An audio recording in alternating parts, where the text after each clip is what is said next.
And Join me as I share my daughter's dance dreams and our vibrant art community events. 30 seconds, it's like empties out. Yeah. Everyone goes to the street and just come back Well, next then that's day. their review. Yeah, it's funny. Yeah.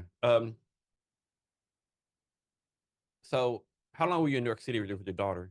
Oh, we went for 2 weeks. Okay. Yeah, we went for 2 weeks. And she doing some kind of dance recital or something? Yeah, she got accepted into Joffrey Ballet School Summer Intensive. Okay. She's she's pretty amazing. And And I'm not just saying that because I'm her mom. Like she's Yeah. actually really And incredible. how old is she? She's 14. She's still doing that? Yeah, she's still dancing.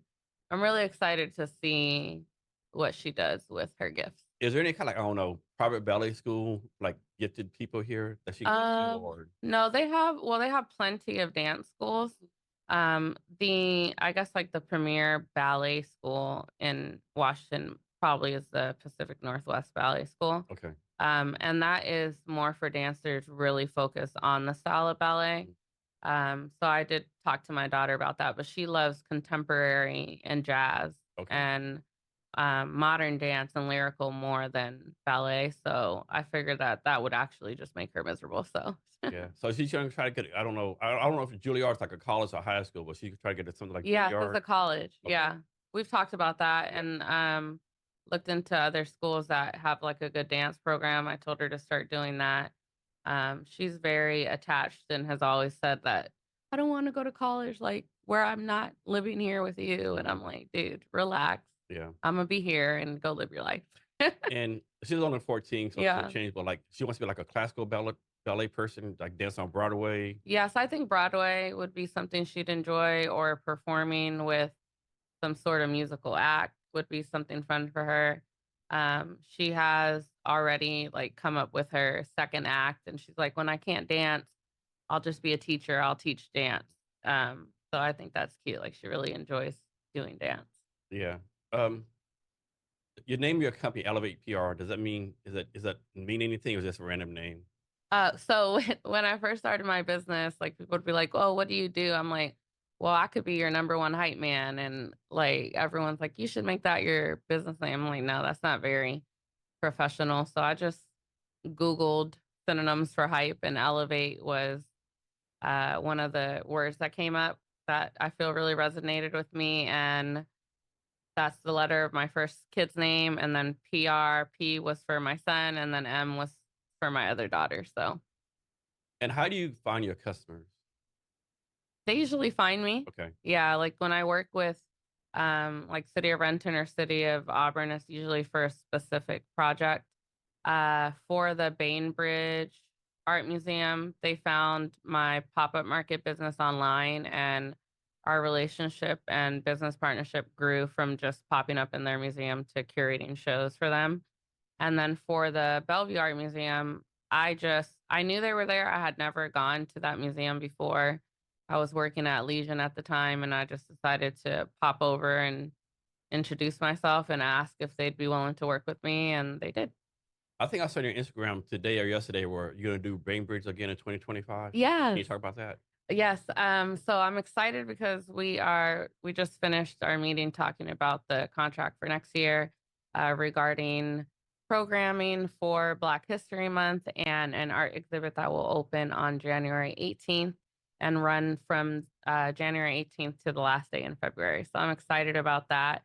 The theme of the show is going to be called Radiant Reflections. And opposed to the Black and Bougie show that was incredible, this show will be smaller, more intimate in regards to the artists that are participating. But I'm really excited to continue the conversation that started through Black and Bougie with this show. One of the best things that I heard feedback from our guests and our audience from Black and Bougie is that they were very grateful that we curated a show that was focused on our beauty and not our pain.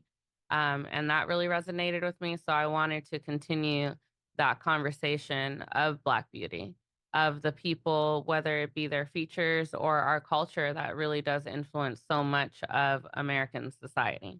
So is artwork basically like you had like 10 artists put their art up and people just walk around looking at it? Is that pretty simply what it is? So this art walk, we actually had 30 featured local Black artists. We were at the Bellevue downtown park, and yes, people just we're able to walk along the promenade and shop with the artists and see their work and talk to them and learn more about them as well. So how do you like? I'm sure I'll make this up maybe, but like I'm sure you might have like 100 artists apply, like Hmm. a limited number of slots. Like, how do you determine like who actually gets to display their art?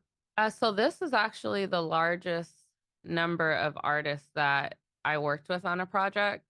Um, there were some people at the end, maybe like 10 additional artists who wanted to participate, but because marketing had already started and we already did our promo shoot, I couldn't really take anyone on. But for those, I just tell them to, just keep an eye on for the next announcement so that you can apply when we put out our artist call. So you do these in Renton, Bellevue, and Bainbridge? Renton, yep. And we've worked in Seattle as well before. So, Okay. yeah. Any other cities out in the area you want like reach out to and like do Yes. one there? I would love to do something in Kirkland. That's and Redmond already has a big thing. And I also would like to do something in Edmonds by the water. Okay. Yeah.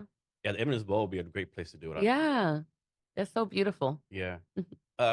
There's a place in Kirkland I've been like 2 or 3 times. It's right by the water.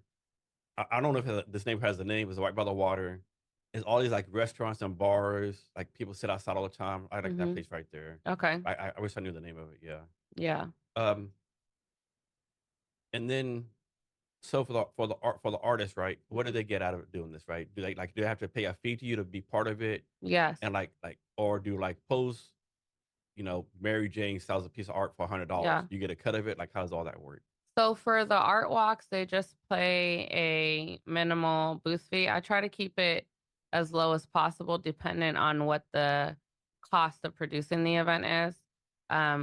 For the pop-up markets and the art walk, every bit of the booth fee goes to producing the event, and it's not a profitable venue for myself or Elevate. So it really just depends on the cost of the event and whether or not we've been able to acquire sponsorship for the event. So when we're working with like Bainbridge for the exhibit, they don't pay for that because I'm contractor to the museum, not to the artist. So that's a free opportunity for them.